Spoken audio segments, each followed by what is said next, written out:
Hello everyone, मैं राज भंडारी आप सबका स्वागत करता हूं अपने चैनल इलेक्ट्रिकल अड्डा में। आज जो मैं आप सबके सामने नेक्स्ट वीडियो लेके आया हूं वो लेके आया हूं उत्तराखंड बोर्ड के ऊपर। ठीक है, जो इंपॉर्टेंट क्वेश्चन है, जो प्रीवियस ईयर के इंपॉर्टेंट क्वेश्चन है, ठीक है, उसके ऊपर वीडियो लेके आया हूं। तो आपको जैसे पता ही होगा कि मैंने फर्स्ट चैप्टर के इंपॉर्टेंट जो फिजिक्स के इंपॉर्टेंट क्वेश्चन थे फर्स्ट चैप्टर के, वो आपको बता दिए हैं। ठीक है, उनके आंसर भी करवा दिए हैं। तो आप जाके प्लेलिस्ट में जाके ये सब देख सकते हो। ठीक है, आपको वहाँ पे वीडियोस मिल जाएंगी। बाकी मैं इसमें लिंक भी डाल दूंगा आपका इस वीडियो में। ठीक है, सेकंड चैप्टर के भी इंपॉर्टेंट क्वेश्चन मैंने डाल दिए हैं, थर्ड चैप्टर के भी मैंने इंपॉर्टेंट क्वेश्चन डाल दिए हैं। सेकंड चैप्टर के जो है आज मैं आंसर आपको करवा रहा हूँ। फर्स्ट चैप्टर के तो मैंने करवा दिए हैं। ठीक है, थर्ड चैप्टर के इसके बाद करवा दूंगा।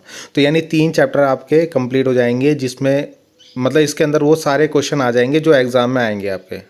ठीक है, जो पिछले 4 से 5 सालों में क्वेश्चन आए हैं वही क्वेश्चन हैं ये सारे। ठीक है, तो वही आपके दोबारा आ जाएंगे, रिपीट हो जाएंगे। ठीक है, तो आप इनको ज़रूर करिएगा। देखो, मैं आप लोगों के लिए इतनी मेहनत कर रहा हूँ। ठीक है, और इसका मैं आपसे कुछ नहीं ले रहा हूँ, फ्री ऑफ कॉस्ट आपको करवा रहा हूँ। ठीक है, तो आप इसको ध्यान से करिए, आप लोगों के अच्छे नंबर आ जाएंगे। ठीक है भाई। और ये जो वीडियो होगी हिंदी मीडियम और इंग्लिश मीडियम दोनों के लिए होगी। ठीक है, क्योंकि इसमें न्यूमेरिकल्स हैं, डेरिवेशन हैं, तो वो दोनों ही जो मीडियम के बच्चे हैं वो आसानी से इसको कर सकते हैं। ठीक है, जहाँ पे मेरे को लगता है कि हिंदी में इसको ज़रूरत होगी वहाँ पे मैं ही आपको हिंदी में आपको भी समझा दूँगा। ठीक है, तो चलो स्टार्ट करते हैं।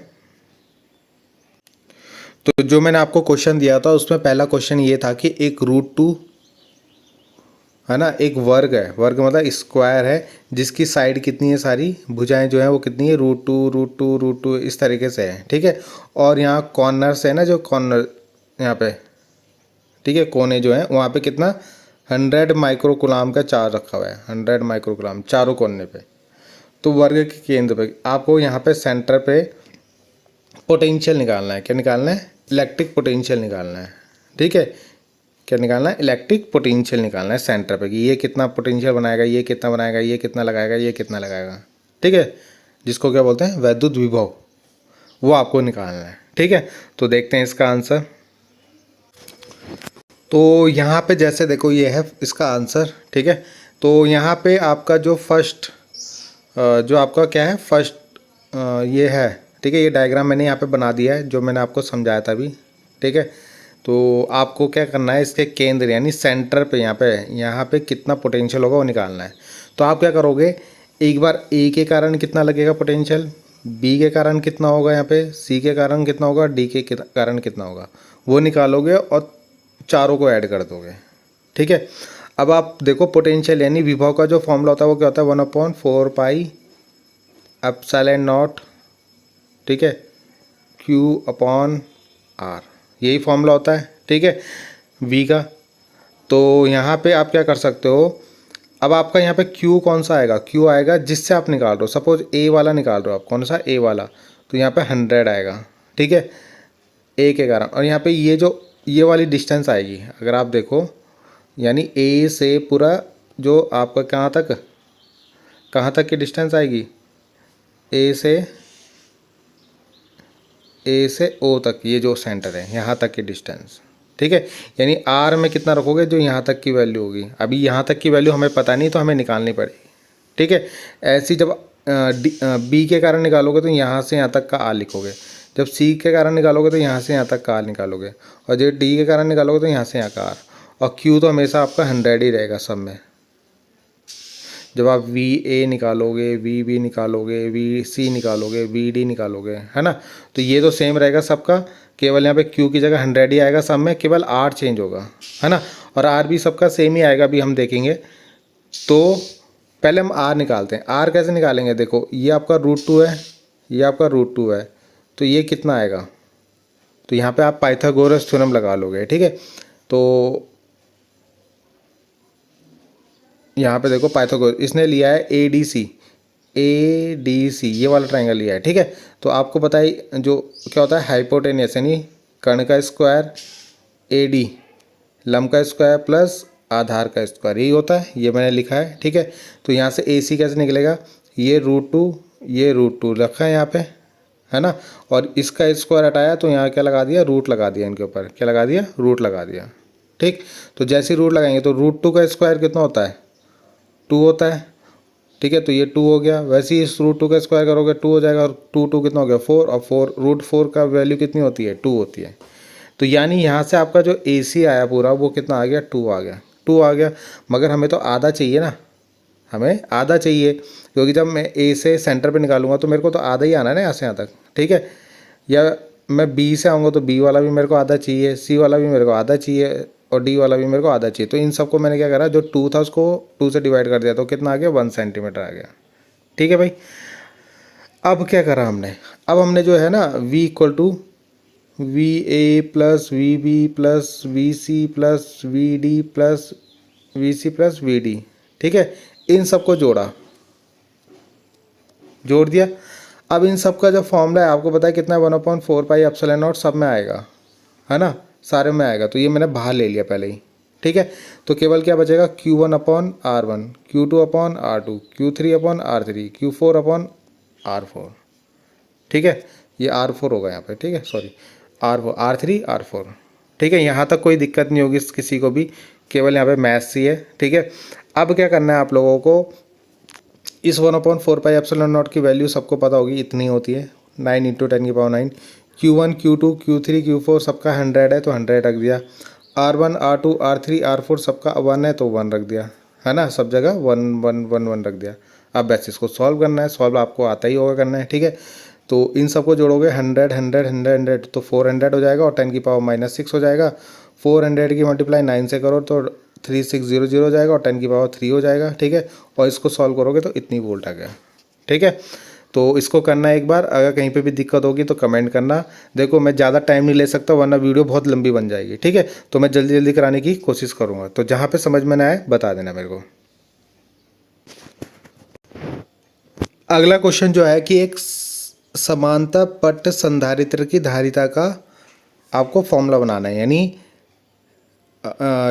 आपको क्या करना है, एक पैरेलल प्लेट कैपेसिटर का जो फॉर्मूला है ना उसको प्रूव करना है एक तरीके से, ठीक है। तो ये डेरिवेशन आपको करनी है, यानी पैरेलल प्लेट कैपेसिटर वाली एक डेरिवेशन होगी आपकी बुक में, तो वो आपको सॉल्व करनी है, ठीक है। बहुत इंपॉर्टेंट है, एग्जाम में ये आती है, तो ये मान लो 100% आएगी, चाहे हाफ ईयरली में आएगी चाहे फाइनल में आएगी, ठीक है। तो ये आपको दिख जाएगी। अब मैं आपको ना 2-3 डेरिवेशन एक साथ करा देता हूँ, क्योंकि एक ही से रिलेटेड है। जैसे ये वाला हो गया है ना पैरेलल प्लेट कैपेसिटर, और अगर मैं आपको दिखाऊं ये वाला, इसमें क्या है, ये भी पैरेलल प्लेट कैपेसिटर है, ठीक है। मगर इसके बीच में क्या रखा हुआ है, इसके बीच में रखा हुआ है आपका एक परावैद्युत पदार्थ रखा हुआ है। क्या रखा हुआ है, पूर्ण रूप से भरा हुआ है, ठीक है। यानी उसके बीच में डाइलेक्ट्रिक रखा हुआ है कि कोई के, ठीक है। तो तब उसका कैपेसिटेंस कितना होगा। तो ये डेरिवेशन लगभग सेम ही कर लेंगे हम लोग, है ना। इस पे भी हम के ही रखेंगे, उसके बीच में परावैद्युत ही रखेंगे, तो दोनों डेरिवेशन सेम हो जाएगी आपकी, ठीक। तो ये दो क्वेश्चन हो गए। तीसरा क्वेश्चन मैं आपको दिखाता हूँ, ये वाला, ठीक है। तो देखो ये भी वही है, कैपेसिटर क्या होता है सबसे पहले ये बता दूंगा मैं आपको। उसके बाद आपको निकालना है कि जब उनके बीच में क्या होगी, वैक्यूम क्या होगी। जब दो कैपेसिटर की प्लेट के बीच में वैक्यूम या एयर होगा, यहाँ पे क्या होगा, वैक्यूम या एयर, ठीक है। तो ये भी इसी से निकल जाएगा।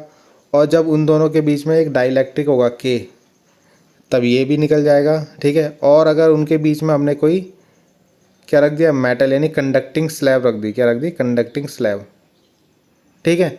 तो ये डेरिवेशन भी इसी के अंदर हो जाएगी, ठीक है। तो मैं आपको बताना चाह रहा हूँ, वैसे यही क्वेश्चन है वो पूरा, ठीक है। जो ऊपर दोनों क्वेश्चन आए ना वो ये वाला है, ये वाला सेकंड पार्ट इसका, ठीक है।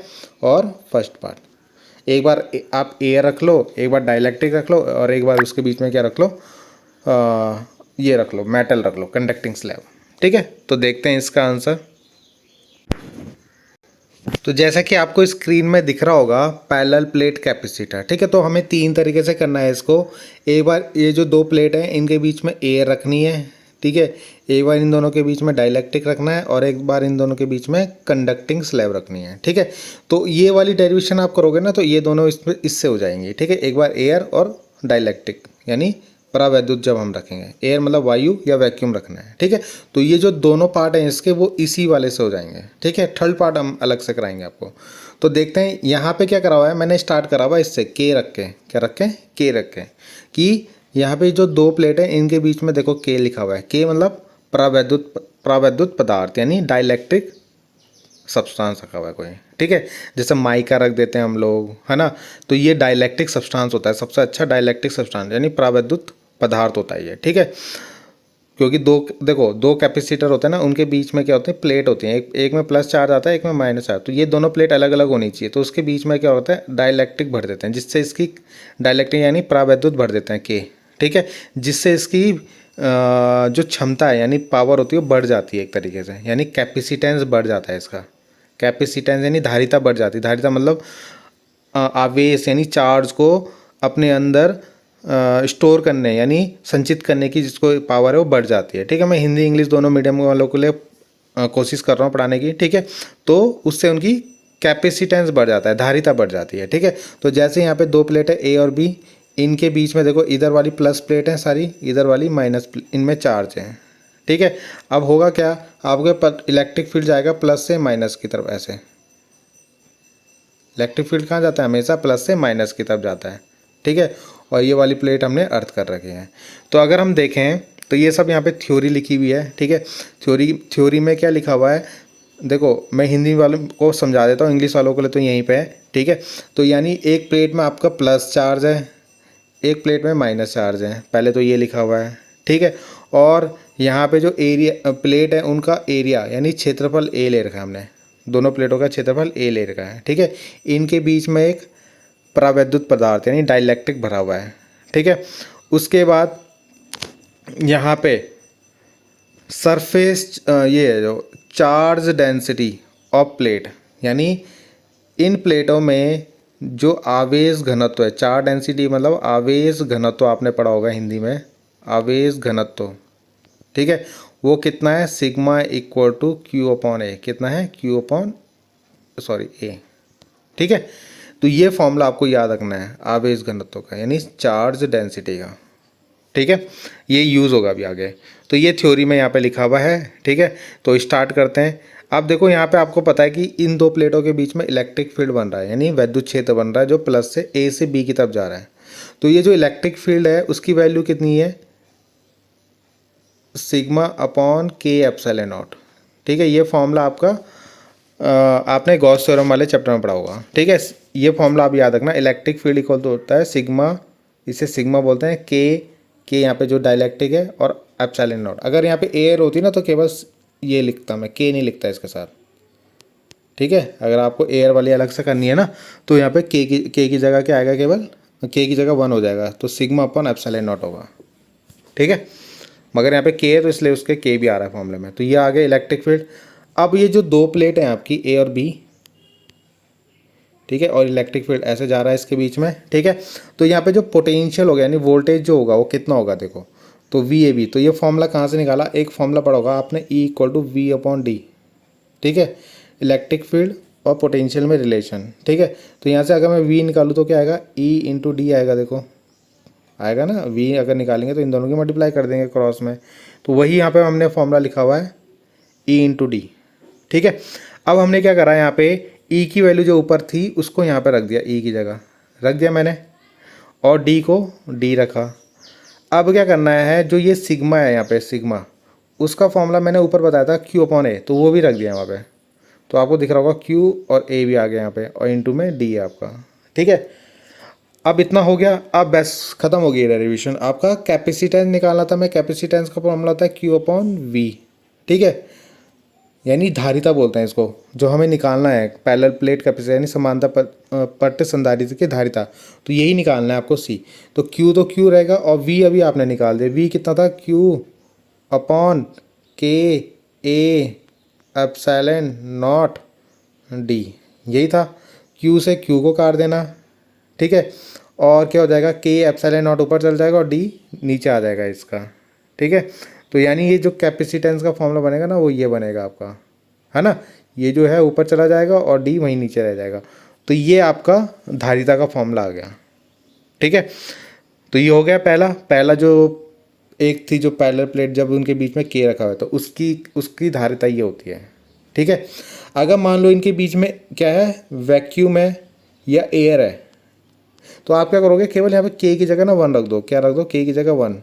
तो उस केस में क्या होगा, इसका कैपेसिटेंस ये हो जाएगा A epsilon not upon D. बस ये इतना आपको करना है। तो आपको जो फर्स्ट पार्ट था और जो सेकंड पार्ट था वो मैंने करवा दिया। ठीक है, जब उनके बीच में के है तो तब इतना आएगा आंसर। ठीक है, और जब उनके बीच में एयर है या वैक्यूम है तब इतना आएगा आंसर जो यहाँ पे है। बस के की वैल्यू 1 रख देना वहाँ पे। ठीक है, तो आई होप इतना आपको समझ में आया होगा। थर्ड पार्ट में इसका करवाता हूँ। अगर यहाँ तक आपको कोई दिक्कत होगी तो बता देना मेरे को। ठीक है, दोबारा इसको करवा दूंगा। ठीक, यहाँ पे भी करा हुआ है। ठीक है, यहाँ पे करके दिखा रखा है कि अगर आपका मीडियम एयर है यानी वायु है, ठीक है, तो के की जगह 1 रख दोगे और आपका कैपेसिटेंस इतना हो जाएगा। ठीक है भाई, बाकी ये चीज़ें आप यहाँ पे नोट कर सकते हो, बहुत इंपॉर्टेंट है। यहाँ पे जो हमारा फॉर्मूला बना था ना अभी कैपेसिटेंस का, तो क्या बना था, अगर आप देखो तो के A epsilon not upon D बना था ना। तो ये जो सी होता है किस किस पे डिपेंड है, एक तो मीडियम यानी के पे डिपेंडेंट है।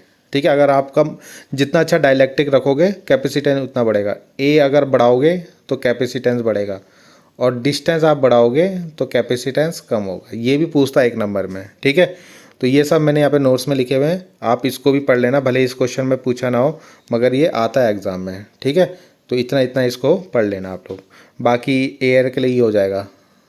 ठीक है, देखो ये सब ये मेरे बच्चों के नोट्स हैं, मैंने उनको पहले ही ये सब करवा रखा है, इंपॉर्टेंट बता रखा है, और वही देखो सर आ रखा है एग्ज़ाम में। ठीक है, तो थर्ड पार्ट ये था कि उनके बीच में अगर हमने क्या रख दिया, कंडक्टिंग स्लैब रख दी। ठीक है, मान लो ये है और इसके बीच में ना एक मैंने क्या रख दिया, कंडक्टिंग स्लैब रख दिया, यानी कोई मेटल रख दिया सपोज। ठीक है, जिसमें करंट फ्लो होता है, तो वो रख दिया। अभी ना मैंने ये रखा हुआ है पार्सली मतलब थोड़ा बहुत, मतलब देखो यहाँ पे गैप है, अगर आप देखो तो यहाँ पे भी गैप आ रहा है और इधर भी गैप, यानी जो कैपेसिटर है ना पूरे पूरे के अंदर नहीं रखा हुआ मैंने ऐसे।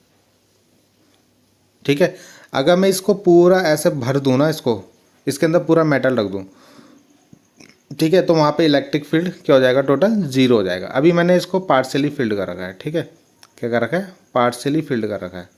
तो यानी ये जो कंडक्टिंग स्लैब रखी हूँ ना, इधर भी गैप रखा हुआ है और इधर भी आपका गैप रखा हुआ है। ठीक है, तो अगर हम देखें तो जो ये हमने इसके अंदर ये जो कंडक्टिंग स्लैब रखी हुई है, ठीक है, कंडक्टिंग स्लैब का मतलब है कोई धातु चालक रखा हुआ है इसके अंदर हमने। ठीक है, तो उसकी मोटाई जो है वो टी है, कितनी है, स्मॉल टी, और यहाँ से पूरे कैपेसिटर की जो डिस्टेंस है वो डी है, कितनी है, डी है। ठीक है, तो यहाँ पे जब ये अभी हमने ऊपर फॉर्मूला लगाया था ना, V equal to E into D लगाया था जब हमने इससे पहले वाली डेरिवेशन करी, जब डाइलेक्ट्रिक यानी परावैद्युत और एयर के लिए। ठीक है, तो वही फॉर्मूला लगा। अब यहाँ पे 2 बार लगेगा, क्यों, एक बार लगेगा इसके लिए और एक बार लगेगा जो ये खाली जगह है यहाँ पे। ठीक है, इन दोनों के लिए लगेगा। तो यहाँ पे V इक्वल टू रखा मैंने, पहले ये वाला ले लिया, ठीक है, और फिर क्या ले लिया, ये ले लिया जो खाली है यहाँ पे। ठीक है, ठीक, तो अगर मैं देखूँ तो ये जो है ना, ये जो V इंटू डी है, ये जो E है वो कौन सा वाला है, वो ये वाला है। ठीक है, यहाँ पे इलेक्ट्रिक फील्ड ना 0 होगा, इसके अंदर क्या होगा, कंडक्टर के अंदर इलेक्ट्रिक फील्ड जो होता है 0 होता है। ठीक है, सॉरी V E यहाँ होना था। ठीक है, तो E 0 हो जाएगा यहाँ पे, क्योंकि इसके अंदर इलेक्ट्रिक फील्ड 0 होता है और इसकी मोटाई कितनी है, T, तो ये वाला तो 0 हो गया आपका। ठीक है, यानी यहाँ पे जो E इंटू डी हम निकाल रहे हैं वो कितना हो जाएगा, 0 हो जाएगा। क्यों, क्योंकि यहाँ पे E 0 है आपका। E 0 कैसे हुआ, क्योंकि बाहर का जो इलेक्ट्रिक फील्ड है और अंदर जो इसमें इलेक्ट्रिक फील्ड बन रहा है अंदर की तरफ, वो दोनों इक्वल एंड अपोजिट है, इसलिए 0 हो जाएगा। ठीक है, अब जो ये हमने दूसरा वाला निकाला हुआ है, ये वाला वो निकाला हुआ हमने, ये जो खाली जगह है यहाँ पे है ना, तो यहाँ पे निकाला हुआ है पोटेंशियल। ठीक, तो ये कैसे निकालेंगे, यहाँ पे जो इलेक्ट्रिक फील्ड होगा E0 है ना, यहाँ पे भी E इंटू वी डी लगा देंगे formula, sorry V equal to E into D लगा देंगे फॉर्मूला। ठीक है। ई कितना है आपके यहाँ पे, ई तो आपका ई नॉट ही रहेगा, है ना। ई को हमने ई नॉट ले लिया यहाँ पे। मान लो यहाँ पे जो इलेक्ट्रिक फील्ड जा रहा था ना प्लस से माइनस, वो आपका कौन सा है, ई नॉट है, ठीक है। और डी कौन सा आएगा यहाँ पे, डी देखो ये खाली जगह का रखना है ना मैं केवल, तो टोटल हमारा डी था और ये बीच में टी आ गया था, तो डी में से टी माइनस कर दोगे तो ये आ गया आपका डी माइनस टी। बस इतना आपको यहाँ पे ध्यान रखना है। उसके बाद आपको ई नॉट का फॉर्मूला, ई का फॉर्मूला मैंने अभी पीछे बताया था ना, सिग्मा अपॉन के एप्सिलॉन नॉट, ठीक है। के तो यहाँ पे क्या है नहीं, तो ये हटा देंगे यहाँ पे, तो इसने केवल क्या लिया है, सिग्मा अपॉन एप्सिलॉन नॉट लिया है, ले रखा है सिग्मा अपॉन एप्सिलॉन नॉट, ठीक है। अब यहाँ पे सिग्मा का भी फॉर्मूला रख दिया, क्या होता था, क्यू अपॉन ए, सरफेस चार्ज डेंसिटी, आवेश घनत्व, ठीक है, तो वो भी रख दिया यहाँ पे क्यू अपॉन ए, इतना हो गया। अब देखो क्यू अपॉन ए हो गया। अब यहाँ पे क्यू इक्वल टू होता है सी इंटू वी, क्या होता है, सी इंटू वी, तो क्यू की जगह रख दिया सी और वी, वी से वी कट जाएगा, ठीक है। तो यहाँ से सी कितना आ जाएगा, देखो सी क्रॉस मल्टीप्लाई करोगे ना तो ये बन जाएगा C equal to sigma A upon D minus T, बन जाएगा ना। देखो ये इधर चला जाएगा और ये उसके डिवाइड में आ जाएगा, तो यहाँ सी केवल सी रह जाएगा। तो इतना कैपेसिटेंस होता है, आप इतना इसको छोड़ देना, ठीक है। अगर मान लो ये पूरा भरा होता तो तब क्या होता, तब ये जीरो आता, क्या आता है, जीरो, क्योंकि इलेक्ट्रिक फील्ड क्या होता है उसमें, जीरो होता, ठीक है। तो आपके वैसे ये आपका पार्सली वाला है आपके पास, ठीक है। तो ये देख लेना इसको। नेक्स्ट, तो ये दोनों क्वेश्चन आपके हो गए, ठीक है, ये और ये। इसमें याद रखना है फुली फील्ड वाली है, ठीक है। इसमें एक अंदर हाफ फील्ड भी आती है, यानी ये जो ये डेरिवेशन है ना आपकी, ये पूर्ण रूप से भरी था, जो हमने करा था ना वो, ये जो मैंने के लिखा था बीच में और ऐसे इलेक्ट्रिक फील्ड बना रखा, ये याद रखना पूरा भरा हुआ वाला करा है मैंने, ठीक है। पार्सली फील्ड वाली नहीं है वो, ठीक है। तो पार्सली फील्ड आएगी तो वो अलग होगी और फुली फील्ड होगी तो ये जो मैंने करवाई है वो करना है आपको। तो ये ध्यान रखना है इस क्वेश्चन में, ये कन्फ्यूजन मत करना इसमें, ठीक है। नेक्स्ट क्वेश्चन देखते हैं। नेक्स्ट क्वेश्चन ये था कि आपका वैद्युत विभव की परिभाषा लिखनी थी, उसका मात्रक लिखना था, यानी इलेक्ट्रिक पोटेंशियल क्या होता है वो लिखना है और उसकी डेफिनेशन देनी है, ठीक है। उसके बाद एक क्वेश्चन है उसके आगे ऐड कि आपके पास दो चार्ज हैं, दो आवेश हैं, ठीक है, ये और ये, जिनको 3 मीटर की डिस्टेंस पे रखा हुआ है। उन दोनों के बीच में कहाँ पे, उन दोनों के बीच एक पॉइंट है पी, जहाँ पे हमें वैद्युत विभव यानी इलेक्ट्रिक पोटेंशियल निकालना है। और एक 0.2 माइक्रो कूलाम का एक आवेश है जिसको अनंत इन्फिनिटी से उस पॉइंट तक लेके आना है, तो कितना कार्य करना पड़ेगा, ठीक है। यानी जैसे आपके पास दो आवेश हैं, ठीक है, उनके बीच में डिस्टेंस 3 मीटर है, तो इनके बीच में एक पॉइंट पी ले लो जहाँ पे आपको क्या निकालना है, वी निकालना है, ठीक है। वी निकालना है, वी निकालने के बाद आपके पास एक दूसरा आवेश है 0.2 चार्ज है, इसको यहाँ से लेके यहाँ लाना है, ठीक है। तो कितना आपको वर्क करना पड़ेगा इन्फिनिटी से यानी अनंत से उसको वहाँ तक लाने में, ठीक है। तो देखते हैं इसका आंसर। तो सबसे पहले हम डेफिनेशन देखते हैं, ठीक है। इलेक्ट्रिक पोटेंशियल क्या होता है इसको मैं हिंदी में भी आपको बता दूंगा, ठीक है। जैसे आपके पास मान लो एक इलेक्ट्रिक फील्ड है यहाँ पे, ठीक है, ये इलेक्ट्रिक फील्ड कौन बना रहा है, ये चार्ज बना रहा है, ठीक है, ये चार्ज बना रहा है। आपके पास एक दूसरा चार्ज है, मान लो टेस्ट चार्ज, ये है ना, यूनिट पॉजिटिव लिख सकते हैं इसको, यूनिट पॉजिटिव टेस्ट चार्ज है आपके पास। ये कहाँ पे अभी इन्फिनिटी में है, कहाँ पे इन्फिनिटी में। तो इन्फिनिटी से इस इलेक्ट्रिक फील्ड तक, इस इलेक्ट्रिक फील्ड के अंदर लाने में मेरे को जितना यहाँ पे वर्क करना पड़ेगा, ठीक है, वही मेरा क्या होगा, इलेक्ट्रिक पोटेंशियल डिफरेंस होगा। यानी यही वर्क मेरा किसका कितने बराबर हो जाएगा, इलेक्ट्रिक पोटेंशियल डिफरेंस, यानी वैद्युत विभव के बराबर हो जाएगा। वी क्या होगा, वैद्युत विभव के बराबर, ठीक है, समझ में आ गया होगा। इन्फिनिटी से यानी अनंत से इलेक्ट्रिक फील्ड के अंदर लाने में जो हमें कार्य करना पड़ता है, वर्क करना पड़ता है, वो किसके बराबर होता है, वी के बराबर होता है, यानी इलेक्ट्रिक पोटेंशियल के बराबर होता है। तो ये फॉर्मूला जो होगा इसका V equal to W upon Q, ठीक है।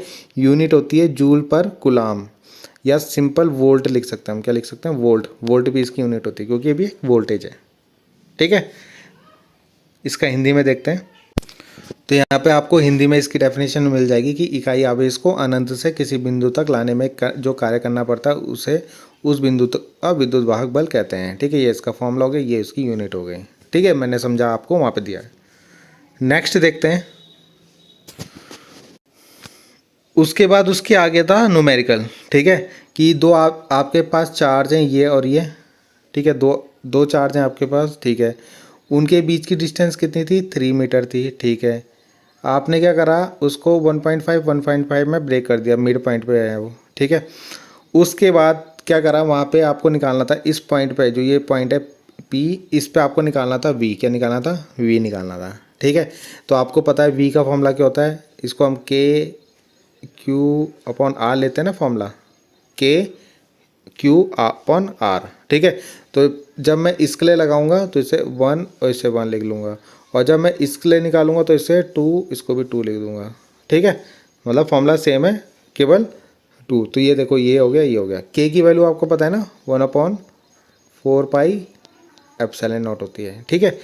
तो के 1/4πε0 की जगह के लिख दिया शॉर्ट में। तो के की वैल्यू होती है ये 9 × 10⁹। Q1 कितना है मेरे पास, ये, ठीक है। और R1 कितना है, यहाँ से यहाँ तक की डिस्टेंस कितनी है, 1.5 मीटर, ठीक है। ऐसे ही ये रख दिया के। तो के रखने के बाद Q2 की वैल्यू रख दी कितनी, ये, और नीचे डिवाइड में रख दिया 1.5। अब ये देखो इनके बीच में माइनस क्यों आया, क्योंकि ये तो प्लस का था और ये वाला माइनस का था, ठीक है। डायग्राम में मैंने माइनस बनाया नहीं, तो इसमें ये वाला माइनस का होगा, ठीक है, ये याद रखना। जो Q2 है आपका वो माइनस का, इसलिए यहाँ पे माइनस का साइन आ गया। तो इसको जब सॉल्व करोगे तो ये आएगा, जब आप इस पूरे को सॉल्व करोगे ना तो ये बनेगा। अब सॉल्व आप कर लेना इसको, ठीक है। इस पूरे को सॉल्व करोगे तो ये आएगा, फिर उन दोनों को माइनस करोगे और माइनस करने पे ये बनेगा आपको, तो इतनी वोल्टेज हो जाएगी, ठीक है। अब आपको मैंने बताया वर्क भी निकालना है, यानी कोई दूसरा चार्ज है आपके पास Q0, उसको आप उठा के यहाँ पे लेके आ रहे हो, ठीक है। तो यहाँ पे जो आपको वर्क करना पड़ेगा, वर्क का फॉर्मूला क्या होता है, V × Q। तो V कितना है आपके पास, ये, और Q कितने आप चार्ज को लेके आ रहे हो आप, ये जो चार्ज है ये कितना है, 0.2।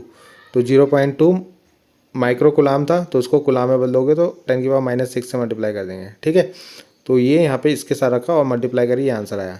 आपको पता है ना ये माइक्रो कुलाम था, इसलिए ये इसके साथ मैंने 10⁻⁻6 लिखा हुआ, इसके साथ मैंने 10⁻⁻6 लिखा हुआ, क्योंकि माइक्रो कुलाम जो है ना उनको कुलाम में बदलना पड़ता है। तो 10⁻⁻6 से मल्टीप्लाई करनी है, ठीक है। तो आई होप आपको ये न्यूमेरिकल भी समझ में आ गया होगा, ठीक है। नेक्स्ट देखते हैं। अगला क्वेश्चन है कि व्हाट इज़ कैपेसिटर, कैपेसिटर क्या होता है, ठीक है। उसके बाद आपको देखना है कि जो पैरेलल प्लेट कैपेसिटर है, ठीक है, चार्ज फ्रॉम ए बैटरी, हम इसको ना एक चार्ज कर रहे हैं बैटरी से, किससे चार्ज कर रहे हैं, बैटरी से चार्ज कर रहे हैं इसको, ठीक है। After disconnecting the battery from capacitor, अब हमने इस बैटरी को यहाँ से हटा दिया, ठीक है, from the capacitor. The distance between the plate, जो ये प्लेट के बीच की डिस्टेंस थी ना अभी तक, इसको हमने क्या कर दिया, डबल कर दिया, यानी इतना कर दिया अब इनके बीच की डिस्टेंस।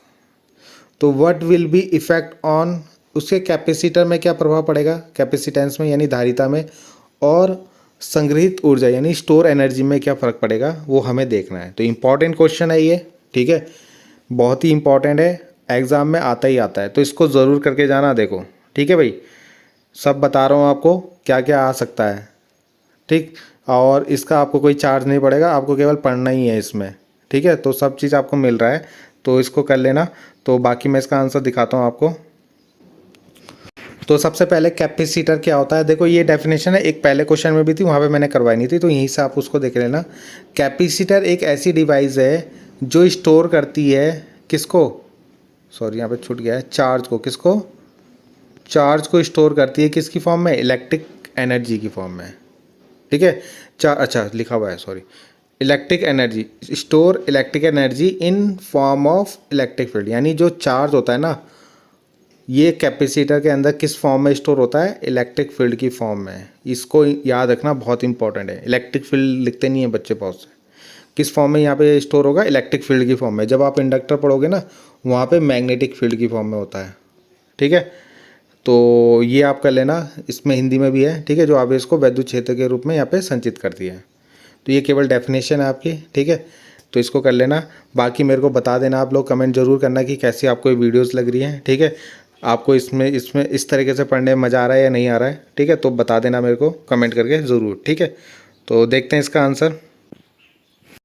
देखो उसके बाद क्या था कि जब कैपेसिटर है आपका, ठीक है, अगर आप उनके बीच की डिस्टेंस को डबल कर देते हो, मान लो ऐसे था, अब ऐसे कर दिया है, तो उनका कैपेसिटेंस में क्या फ़र्क पड़ेगा। तो अगर आप कैपेसिटेंस का फॉर्मूला देखो, उसका ये होता था C equal to epsilon A upon D, ये होता था, ठीक है।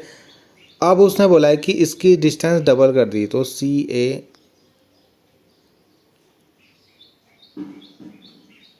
हाँ, जब हम इसकी डिस्टेंस को क्या कर देंगे कि डबल, तो मैंने D की जगह कितना लिख दिया, 2D लिख दिया। क्या लिख दिया, 2D। तो अगर हम देखें C डैश, ये नया वाला है, ठीक है, ये पुराना वाला कैपेसिटेंस है। जब उसकी डिस्टेंस ये थी तब ये है, और जब आपने डबल कर दी तब ये है, ठीक है। अब अगर आप देखो उस फॉर्म ऊपर वाले से, सॉरी एप्सिलॉन होगा, ठीक है, ऊपर वाले फॉर्मूले से, तो एप्सिलॉन A और D की जगह क्या लिख सकता हूँ मैं, ये C लिख दूँ ऊपर वाली इक्वेशन से, तो C और नीचे कितना रह जाएगा 2। तो यानी जो नया कैपेसिटेंस आपका बन रहा है ये C डैश, वो पुराने वाले का क्या हो रहा है, हाफ हो रहा है। क्या हो रहा है, हाफ, ठीक है, क्योंकि डिस्टेंस आप क्या कर रहे हो, डबल। मैंने आपको जब वो डेरिवेशन कराई थी ना अभी कुछ टाइम, ये जो कैपेसिटेंस वाली, तो वहाँ पे मैंने बताया था अगर आप डिस्टेंस को क्या करोगे, डिस्टेंस कैपेसिटर के इन्वर्सली प्रोपोर्शनल होता है, तो डिस्टेंस बढ़ाओगे तो कैपेसिटेंस कम होगा। तो डिस्टेंस आप अगर हाफ आप डबल कर रहे हो तो कैपेसिटर हाफ हो जाएगा आपका, ठीक है। तो यहाँ पे वही क्वेश्चन देखो आया है। तो ये तब है कैपेसिटेंस जब उनके बीच की डिस्टेंस कितनी है, D है। और अब आपने D/2 कर डबल कर दी, 2D कर दी, तो यहाँ पे 2D रखा, तो यहाँ पे एप्सिलॉन A और इस D की जगह मैंने क्या कर रख दिया, ऊपर वाला C रख दिया हुआ है, ठीक है। तो यहाँ से क्या आएगा, हाफ हो गया। यहाँ पे भी करके दिखा रखा है मैंने, ठीक है। तो ये लिखा हुआ है जब आप डबल करते हो डिस्टेंस को तो जो कैपेसिटेंस है वो हाफ हो जाएगा, ठीक है। अब देखते हैं एनर्जी। तो आपने एनर्जी का ये फॉर्मूला देखा होगा, अभी हम इसको प्रूव भी करेंगे क्योंकि पेपर में आ रखा है, ये भी इंपॉर्टेंट है। तो ये फॉर्मूला होता है 1/2 Q² अपॉन C, ठीक है। अभी हमने देखा कि पीछे जो कैपेसिटेंस है यानी धारिता वो आधी हो रही है, क्या हो रही है, आधी हो रही है, ठीक है। तो अगर मैं इस C की जगह C/2 रख दूँ, जैसे मैंने यहाँ पर रखा हुआ है C/2, ठीक है, तो क्या हो जाएगा, देखो नई जो एनर्जी होगी वो क्या होगी, वो पुराने वाले की डबल हो जाएगी। कैसे, देखो जैसे ये फॉर्मूला था, ये तो है ही आपके पास, तो ये निकालूंगा मैं (2 Q² वैसे रहेगा, और जो C के नीचे उसको हाफ कर दूंगा, तो ये क्या हो जाएगा, देखो 2 आपका ऊपर चल जाएगा, ठीक है। कितना कहाँ जाएगा, ऊपर। तो जैसे आप इसको ऊपर ले जाओगे तो क्या बनेगा, ये बनेगा U डैश इक्वल टू 2 भी ऊपर जाएगा, है ना, ऊपर चला गया, और ये 1/2 Q² अपॉन C ये रह जाएगा। और इस पूरे की जगह मैं क्या रख दूंगा, जो मेरी फर्स्ट इक्वेशन का U है उसको रख दिया मैंने, तो क्या बन जाएगा, 2 तो वहीं पर रहेगा, और जो फर्स्ट इक्वेशन का U है वो ऐसा आ जाएगा। तो जो नया वो बनेगा उसका डबल, यानी पुराने वाले का क्या आ रहा है, डबल आ रहा है। तो यानी जो एनर्जी होती है वो डबल हो जाती है। तो कैपेसिटेंस यानी धारिता आधी हो जाती है, और एनर्जी डबल हो जाती है जब भी आप डिस्टेंस को क्या करोगे, डबल करोगे, ठीक है। तो ये इसका आंसर हो गया। तो ज़रूर आपको ये समझ में आया होगा, ठीक है। तो नेक्स्ट देखते हैं। इसके बाद जो नेक्स्ट क्वेश्चन है वो ये है, 12 पिकोफैराड आपका कैपेसिटर क्या देर का कैपेसिटर दे रखा है, और वोल्टेज इतनी देर की है। तो आपको उसके अंदर जो एनर्जी स्टोर होती है वो निकालनी है, ठीक है, U निकालना है आपको, ठीक है। और ये क्वेश्चन मैंने आपको करवा दिया है, ठीक है। तो जो 3 डेरिवेशन 3 थी ना वो पैरेलल प्लेट कैपेसिटर की ऊपर, तो ये तीनों हो गया आपका, ठीक है। तो ये वाला क्वेश्चन देखते हैं। तो यहाँ पे जो आपको कैपेसिटेंस दे रखा है 900 पिकोफैराड, ठीक है, ये दे रखा था। तो पिकोफैराड को फैराड में बदलोगे 10⁻⁻12 से मल्टीप्लाई कर दोगे, ठीक है, फैराड में बदल जाएगा। और जो वोल्टेज दे रखी है वो 100 दे रखी है, ठीक है। तो बस सिंपल सा ये फॉर्मूला आपको याद रखना है ना। ऊर्जा का जो संचित ऊर्जा होती है ना उसका फॉर्मूला ये है, स्टोर एनर्जी का। तो C की वैल्यू रखना है यहाँ पे 900 इंटू 10⁻12, और जो V² है तो V² की क्या होगा, V क्या होगा, 10 इंटू 100 होगा। तो इसे 2 से काट देना, इसको 50 बार कट जाएगा, बाकी इनकी मल्टीप्लाई करोगे ये आंसर आ जाएगा, इतने जूल, ठीक है। तो ये भी सिंपल सा था आपका, बेस्ट फॉर्मूले में वैल्यू रखनी है और आंसर आना। और ये न्यूमेरिकल ना बहुत आता है, बहुत ही ज़्यादा, ठीक है। तो याद रखना ये एग्ज़ाम में आएगा ही आएगा। तो नेक्स्ट अगर हम देखें तो ये 3 क्वेश्चन है। देखो क्वेश्चन आपके आगे पीछे हो सकते हैं, जो पिछली वीडियो मैंने बनाई है, ठीक है, पीडीएफ में जो है आगे पीछे हो सकते हैं, तो आप इसको चेक कर लेना एक बार। तो कैपेसिटेंस की यूनिट क्या होती है? फैराड होती है, ठीक है। ये इंडक्टर की होती है, ये रेजिस्टेंस की होती है, वोल्टेज की होती है। तो इसका जो आंसर होगा वो ये होगा आपका, ठीक है। बाकी ये जो क्वेश्चन है कि C1 और C2 को श्रेणी क्रम में जोड़ा है, तो उसका टोटल जो धारिता होगी यानी कुल कैपेसिटेंस होगा वो क्या होगा? ये हो जाएगा पैरेलल वाला, ठीक है। 1/C = 1/C1 + 1/C2। तो ये तो ऑप्शन थे। बाकी ये वाली जो है ना जो आपका पैरेलल प्लेट कैपेसिटर होता है, तो कैपेसिटेंस तो हमने निकाल दिया। अब इसके अंदर जो एनर्जी स्टोर होती है यानी संचित ऊर्जा जो होती है U, उसका फॉर्मूला प्रूव करना है, ठीक है। न्यूमेरिकल तो मैंने 1-2 करवा दिए इसके U के, अब इसका फॉर्मूला प्रूव करना है। तो इसको देखते हैं, बहुत इंपॉर्टेंट डेरिवेशन है ये भी। तो यहाँ पे जैसे कि हमने क्या कर रखा है, एक 2 पैरेलल प्लेट ले रखी है, एक ही है और एक ही ले रखी है। इनके बीच में यहाँ पे इनमें प्लस चार्ज होगा, इनमें माइनस चार्ज होगा, इसमें प्लस Q चार्ज है, इसमें माइनस Q चार्ज है। इसको अर्थ से कनेक्ट कर रखा है और इनके बीच में वोल्टेज जो है वो V है, ठीक है। तो इसका जो फॉर्मूला है वो प्रूव करता है। तो क्या होगा, तो ये जो, तो जैसे कि आपको यहाँ पे दिख रहा होगा कि यहाँ पे ना इंग्लिश में लिखा हुआ है और हिंदी मीडियम वालों को मैं समझा दे रहा हूँ क्या है यहाँ पे, ठीक है। तो यहाँ पे जो है ना, अभी जो मैंने बताया कि पीछे जो पैरेलल प्लेट कैपेसिटर आपने ले रखी है, एक प्लस वाली और एक माइनस वाली, ठीक है। तो जब आप इसको चार्ज करना स्टार्ट करोगे यानी जब इसको आवेश देना स्टार्ट करोगे, तो पहले क्या होगा, इसके अंदर जो आवेश आएगा, मान लो थोड़ा सा आवेश गया इसके अंदर DQ, ठीक है। उसके बाद जो और आवेश यहाँ आ रहा होगा, चार्ज जो आ रहा होगा, तो ये DQ क्या करेगा, उसको अपोज करेगा, उसको आने से रोकेगा एक तरीके से, ठीक है। तो अपोज करेगा, इसका विरोध करेगा। तो हमें क्या करना पड़ेगा, इस चार्ज को यहाँ पे लाना पड़ेगा। तो इस चार्ज को यहाँ पे लाने के लिए हमें कुछ कार्य करना पड़ेगा, यानी ये जो आवेश को हमें इसके अंदर डालना है और ये यहाँ से इसको क्या कर रहा है, अपोज कर रहा है, तो यहाँ पे कुछ वर्क करना पड़ेगा उसको लाने में, ठीक है। तो वही वर्क हमें यहाँ पे निकालना है, ठीक है। अब वर्क निकालने से क्या होगा, जो वर्क होता है वही हमारी एनर्जी होता है। यानी कभी भी आपको एनर्जी निकालनी हो तो आप क्या निकाल लो, वर्क निकाल लो, वही आपका एनर्जी हो जाता है, ठीक है। तो वही हमें इस डेरिवेशन में भी करना है, ठीक। तो सपोज हमारा जो कैपेसिटर था उसको हमने सपोज थोड़ा सा चार्ज दिया DQ, तो DQ चार्ज के अंदर आया। तो यहाँ पे अभी जो कार्य होगा वो भी क्या होगा, छोटा सा ही होगा, DW। जो कार्य होगा वो भी DW होगा। तो यहाँ पे जो आपको ये दिख रहा होगा, ये आपको थोड़ा सा इंग्लिश में दिख रहा होगा, ठीक है। तो जो हिंदी मीडियम वाले बच्चे हैं उनको मैं समझा देता हूँ कि क्या है ये, ठीक है। तो इसको समझ लो, हिंदी इंग्लिश में दोनों समझ लो। इसको क्या है कि आपके पास जो पैरेलल प्लेट कैपेसिटर कुछ इस तरीके से है, ठीक है। अब हमें यहाँ पे एनर्जी निकालनी है। तो एनर्जी निकालने के लिए ना हमेशा क्या निकालते हैं, वर्क। अगर आपने वर्क निकाल लिया तो वही हमारी एनर्जी हो जाती है, ठीक है। इतना आपको समझ में आ गया होगा। अब यहाँ पे वर्क क्या हो रहा है यहाँ पे, तो यहाँ पे ना जैसे ही आप इसको चार्ज करने जाओगे, तो चार्ज करोगे, सपोज पहले आपने इसको चार्ज किया, थोड़ा सा चार्ज इसके अंदर चला गया DQ। अब जब और चार्ज यहाँ आएगा इसके अंदर, तो ये जो DQ होगा ना, ये इसका अपोज करेगा, क्या करेगा, अपोज, इसका विरोध करेगा। मतलब ये अंदर नहीं आने देगा उन्हें एक तरीके से, ठीक है। तो यहाँ पे जब ये इसके अंदर नहीं आएगा, मतलब ये इसका अपोज करेगा, तो यहाँ पे हमें इसको लाने के लिए कुछ वर्क करना पड़ेगा, कुछ वर्क यानी कार्य करना पड़ेगा, तभी ये अंदर आएगा। उसको ज़बरदस्ती एक तरीके से बोल सकते हैं, आपको ले जाना पड़ेगा, ठीक है। तो यहाँ पे आपको कुछ वर्क करना पड़ेगा, कार्य करना पड़ेगा, वही कार्य हम निकाल लेंगे वर्क, और वही हमारा आके बन जाएगा, एनर्जी बन जाएगा, ठीक है।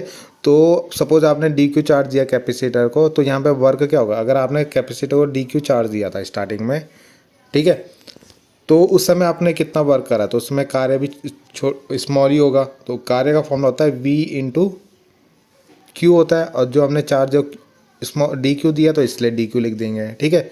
तो इतना आपको ये समझ में आ गया होगा। अब हमने क्या करा, उस कैपेसिटर में पहले 0 चार्ज था, कितना था, 0। अब उसके अंदर हमने Q तक उसको भर दिया, यानी हमने इसको स्टार्टिंग 0 से स्टार्ट किया और उसमें चार्ज डालते रहे और कितना हो गया, Q हो गया, ठीक है। तो यहाँ पे हमें अब निकालना है कि कुल कितना कार्य करना पड़ा, कुल कितना W हमें होगा। अभी ये जो W निकाला है वो निकाला है जब थोड़ा सा चार्ज रखा था हमने इसके अंदर DQ। अब हमने इसके अंदर Q चार्ज भर दिया, DQ की जगह कितना आ गया, Q। Q चार्ज हमने इसके अंदर भर दिया। तो अब कितना वर्क करना हमें पड़ेगा, तो इसका इंटीग्रेशन कर देते हैं हम लोग, क्या कर देते हैं, इंटीग्रेशन। ठीक है, तो इंटीग्रेशन कैसे होगा, वी डी क्यू दोनों साइड लेंगे और लिमिट लेंगे 0 से q। तो डी डब्ल्यू का इंटीग्रेशन डब्ल्यू हो जाएगा, और यहाँ पे वी तो वी का फॉर्मूला रख, वी इक्वल टू होता है C upon Q, sorry Q upon, एक मिनट, तो यहाँ पे जो हम ना v की वैल्यू रख देंगे q upon C, V equal to रख दिया q अपॉन सी। ठीक है, रख दिया q अपॉन सी, सी बाहर चला जाएगा, q अंदर रह जाएगा केवल। ठीक है, ये होगा ना 1 अपॉन सी बाहर आ गया और अंदर आ गया 0 से q, इसकी लिमिट रखी है। ठीक है, और यहाँ पे आपका जो लिमिट है q से कहाँ तक, ये अंदर ये बच जाएगा आपका। ठीक है, ये बच गया। अब यहाँ पे हमारा क्या है, 1 अपॉन सी, क्यू की वैल्यू, क्यू का इंटीग्रेशन करेंगे, क्यू का इंटीग्रेशन कितना होगा, क्यू स्क्वायर अपॉन 2, कितना होगा, क्यू स्क्वायर अपॉन 2 इंटीग्रेशन होता है, और लिमिट जाएगी इसकी 0 से क्यू। ठीक है देखो, पहले मैंने यहाँ पे v की वैल्यू रखी क्यू अपॉन सी, लिमिट जाएगी 0 से क्यू, यहाँ मैंने स्मॉल क्यू ले रखा है तो इस पर स्मॉल क्यू लिख लेना, या यहाँ पे क्या करना, ये थोड़ा मिसप्रिंट है, यहाँ पे कैपिटल क्यू लिख देना आप लोग। ठीक है, तो 0 से कैपिटल क्यू तक इसकी लिमिट जाएगी, 0 से कैपिटल क्यू तक जाएगी, और यहाँ पे v की वैल्यू रख दी क्यू अपॉन सी, यहाँ तक कोई दिक्कत नहीं होगी। उसके बाद ये c चला जाएगा बाहर, तो ये आ जाएगा 1 अपॉन सी, बाहर आ गया, अंदर बच गया q, और लिमिट जा रही है इसे 0 से q, और ये हो गया q डी क्यू। तो मैंने बताया q का जो इंटीग्रेशन होगा वो क्या होगा, क्यू स्क्वायर अपॉन 2। अब जिसको इंटीग्रेशन नहीं आता वो एक बार देख लेना कैसे होगा ये इंटीग्रेशन। ठीक है, 0 से q लिमिट जाइए। अब हम क्या करेंगे, ये जो क्यू स्क्वायर अपॉन 2 है ना, एक बार उसकी जगह क्यू की रखेंगे, तो ये हो जाएगा क्यू स्क्वायर अपॉन 2, क्यू की जगह क्यू रखोगे तो यही होगा, और एक बार 0 रखोगे तो क्या हो जाएगा, 0 हो जाएगा। क्यू यहाँ पे अगर आप 0 रखोगे ना तो ये पूरा 0 हो जाएगा। तो आंसर कितना आएगा, 1 अपॉन सी, और क्या आएगा, क्यू स्क्वायर अपॉन 2, कितना आएगा, क्यू स्क्वायर अपॉन 2, ये आपका W आ गया। क्या आ गया, W। तो देखो ये यहाँ पर बन गया W equal to Q square upon 2c, ये फॉर्मूला बन गया आपका। और यही जो वर्क होगा वही क्या होगा, एनर्जी भी हो जाएगी, ऊर्जा।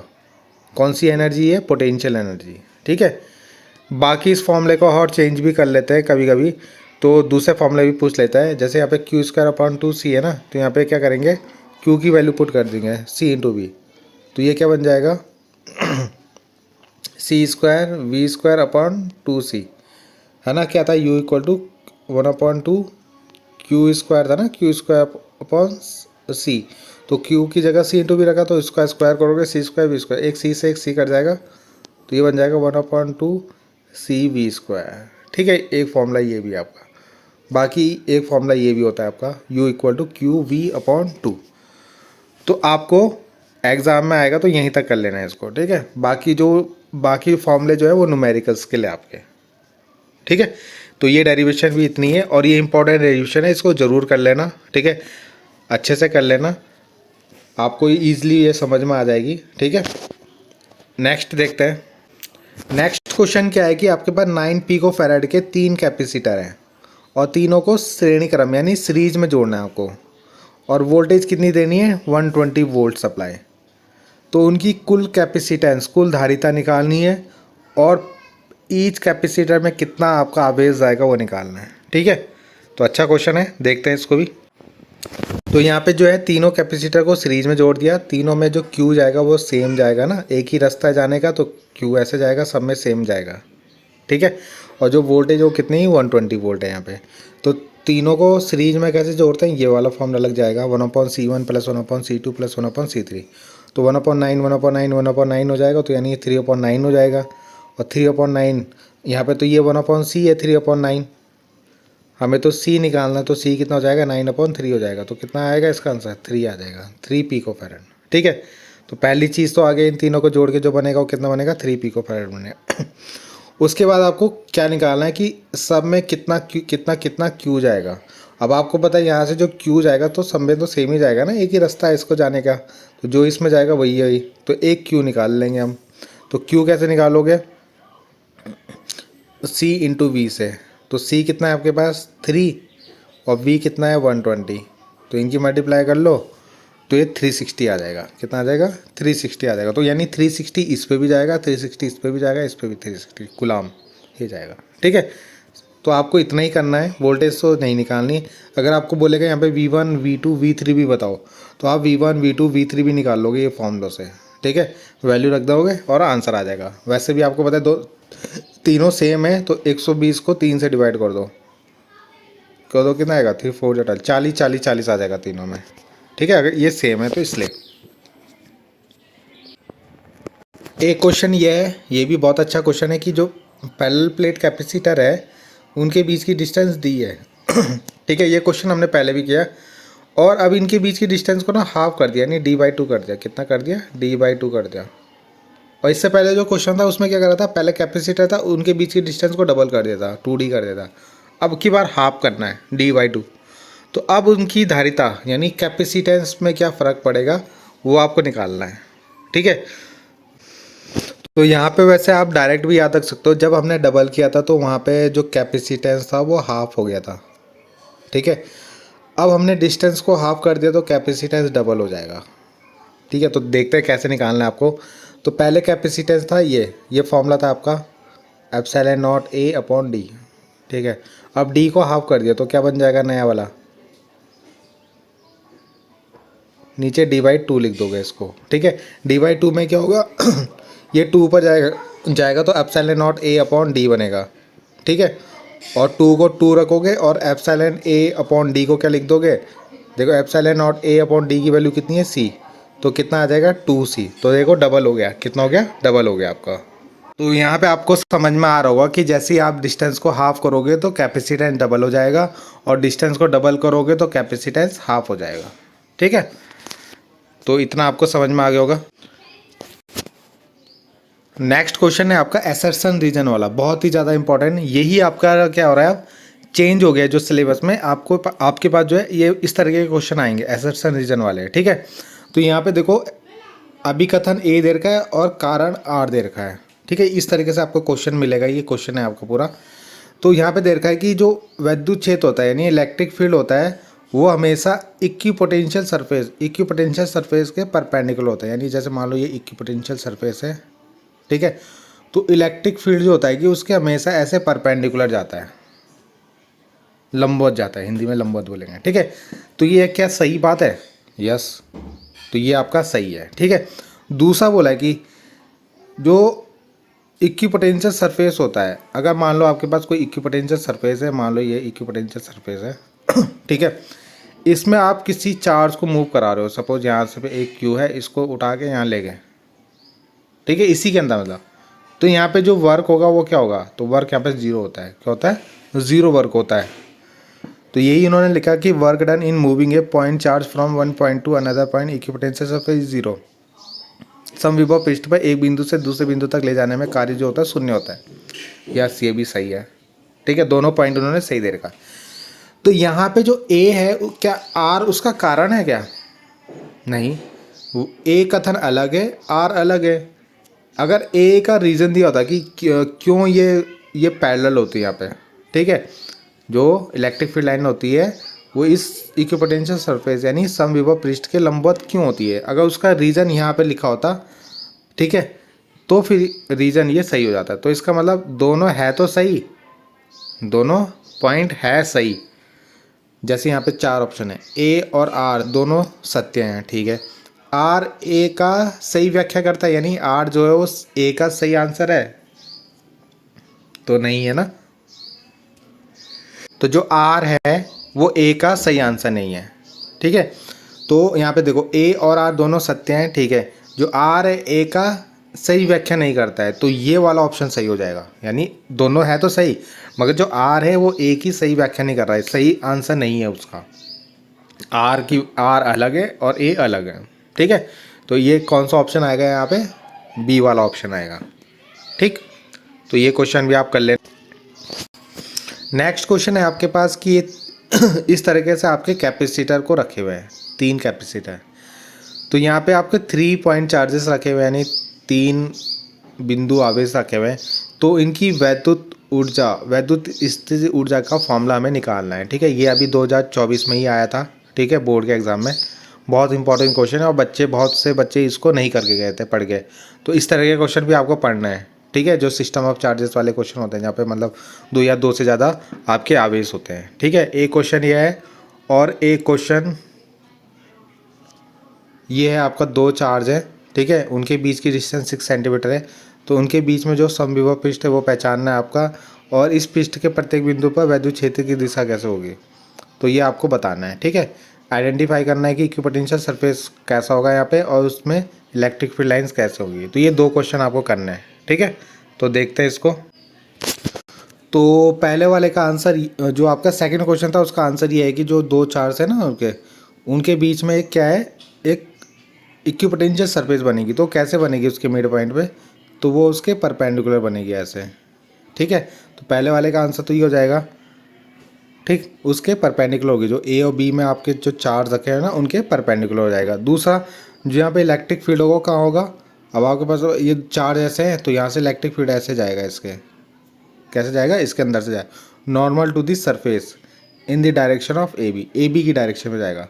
तो जो ए बी होगा जो इलेक्ट्रिक फील्ड होगा उसकी डायरेक्शन ये हो जाएगी आपकी, ठीक है। यानी जैसे ये आपका इक्विपोटेंशियल सरफेस है यानी समविभव पृष्ठ है तो उससे वैद्युत क्षेत्र इस तरीके से जाएगा उसके नॉर्मल, ठीक है, यानी लंबवत जाएगा उसके, ठीक है। तो जो नेक्स्ट क्वेश्चन है वो आपको इस तरीके से दिखेगा कि Q1 चार्ज है, Q2 चार्ज है, Q3 चार्ज है, उनके बीच की डिस्टेंस ऐसे ऐसे ऐसे दे रखी है, ठीक है। तो देखते हैं। तो सबसे पहले सपोज हम सबसे पहले क्या लाएंगे, हम Q1 चार्ज को लेके आएंगे। तो जब हम Q1 चार्ज को लेके आएंगे ए पॉइंट पे, उस समय जो हमारा कार्य होगा वो क्या होगा, जीरो होगा। W1 क्या हो जाएगा, जीरो। क्यों होगा जीरो, क्योंकि वहाँ पर अभी कोई वोल्टेज ही नहीं प्रेजेंट आपकी, ठीक है। तो इसलिए वहाँ पे क्या होगा, वर्क जीरो हो जाएगा। तो पहला पॉइंट हो जाएगा। दूसरा पॉइंट क्या है कि जो वी पे Q2 रखा हुआ है, अब हम वी पे क्या लेके आएंगे, बी पे Q2 लेके आएंगे। तो अगर हम यहाँ पे वोल्टेज निकालें वी, ठीक है, और अब यहाँ पे जो वी होगा, वी पे जो वोल्टेज होगा यानी बी पॉइंट पे, जो ये बी पॉइंट पे है, यहाँ पे जो वोल्टेज होगा किसके कारण होगा, ए के कारण होगा। ए का जो ए पे पहले से चार्ज है ना यहाँ पे Q1, इसके कारण यहाँ पे वोल्टेज जो होगा वी किसके कारण, Q1 के कारण, वो कितना होगा, 1/4πε0 Q1/R12। अब मैंने यहाँ पे Q1 क्यों रखा है इस फॉर्मूले में, क्योंकि 1 वाले के कारण वहाँ पे वोल्टेज है, इस वाले के कारण यहाँ पे क्या है, वोल्टेज है, ठीक है। तो ये आपका निकल जाएगा। अब यहाँ पे वर्क कैसे निकालोगे, यहाँ पे वर्क का फॉर्मूला क्या होता है, वोल्टेज इनटू चार्ज। तो यहाँ पे वोल्टेज कौन सा है आपका, वी वो रख दिया, और चार्ज कौन सा है यहाँ पे, Q2, ठीक है। तो उन दोनों की मल्टीप्लाई वी की वैल्यू, ये वैल्यू रख देंगे यहाँ पे, और यहाँ पे क्या हो जाएगा, जो वर्क आएगा मेरा W2 वो हो जाएगा 1/4πε0 Q1 Q2/R12, ठीक है। यहाँ तक कोई दिक्कत नहीं होगी। अब आपका Q1 भी आ गया, Q2 भी आ गया, अब आपको Q3 रखना है। तो जो VC पे जो वोल्टेज होगा वो किसके कारण होगा, एक तो A के कारण होगा और एक B के कारण होगा, ठीक है। किसके कारण होगा, A के कारण और B के कारण। तो जो VC पे जो वोल्टेज है वो VA वाला जो आपका फॉर्मूला था, ठीक है, ये रख देंगे, और A किसके कारण होगा, VB के कारण, तो एक ये रख देंगे, ठीक है। आ रहे समझ में। अभी क्या है, दोनों के कारण यहाँ पे वोल्टेज होगा, ठीक। अब हम यहाँ पे वर्क निकालेंगे, क्या निकालेंगे, वर्क निकालेंगे। तो वर्क कैसे निकालेंगे, जैसे यहाँ पे निकाला था, अब की बार VC आ जाएगा, वहाँ पे VB आया था, और Q3 चार्ज को लेके आ रहे हैं हम। तो VC की वैल्यू कितनी है, पूरी वैल्यू है VC की, और उसमें Q3 की मल्टीप्लाई कर देंगे, ठीक है। तो यहाँ पे जब आप VC की वैल्यू रखोगे, Q3 की मल्टीप्लाई करोगे उसमें, तो जो आपके पहले यहाँ पे फॉर्मूला है वोल्टेज वाले में, यहाँ पे देखो Q1 Q2 आ रहा है, तो ये Q3 भी अंदर चले जाएगा, Q3 भी आ जाएगा इनके सामने, है ना। ऐसे तो करोगे।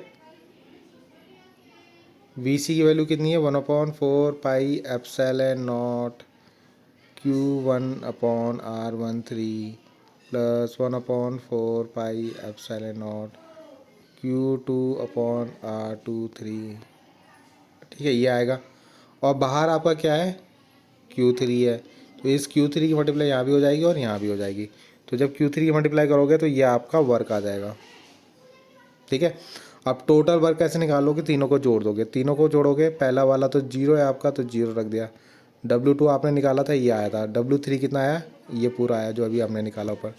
तो जब आप तीनों को जोड़ोगे तो आपको 1/4 पाई 1/4 पाई 1/4 पाई सब में कॉमन दिख रहा है वो बाहर आ जाएगा, ठीक है। तो ये आपका वर्क आ गया और यही वर्क क्या होगा, पोटेंशियल एनर्जी हो जाएगी आपकी, यानी स्थितिज ऊर्जा हो जाएगी, तब आपका ये फॉर्मूला बन जाएगा, ठीक है। तो ये क्वेश्चन भी हो गया आपका। तो आपके जितने भी इम्पोर्टेंट क्वेश्चन थे सेकंड चैप्टर के वो सारे हो चुके हैं, ठीक है। इस वीडियो में मैंने सारे क्वेश्चन करवा दिए हैं। आपको कहीं पे भी किसी भी क्वेश्चन में अगर दिक्कत हो गई कमेंट करना, ठीक है। मैं उसके जो भी होगा उसके ऊपर सॉल्यूशन दोबारा बना लूँगा, ठीक है। और ये चीज़ याद रखना कि ये सबसे इम्पोर्टेंट क्वेश्चन है जो एग्ज़ाम में आ रहे हैं आपके, ठीक है भाई। और क्या आपको ध्यान रखना है कि आपको ज़रूर कमेंट करना कि आपको कैसे लग रहे हैं इनके आंसर, ठीक है। आगे आपको वीडियो चाहिए या नहीं चाहिए, ठीक है। उस हिसाब से आप, मैं फिर उस हिसाब से आगे वीडियोस बनाऊंगा, ठीक है। क्योंकि अगर मेरे को लगेगा कि अगर सही से रिव्यू नहीं आ रहे हैं, ठीक है, तो फिर जो है आगे वीडियो बनाना फिर पॉसिबल नहीं हो पाएगा, ठीक है। क्योंकि जब बच्चों का अगर इंटरेस्ट नहीं होगा तो वीडियो बना के फ़ायदा भी नहीं है, ठीक है। तो आप कमेंट ज़रूर करना कि कैसे आपको ये वीडियोस लग रही है, और अगर आपको और वीडियोस चाहिए, केमिस्ट्री के भी चाहिए, फिजिक्स के भी चाहिए, तो कमेंट ज़रूर करना। तो थैंक यू।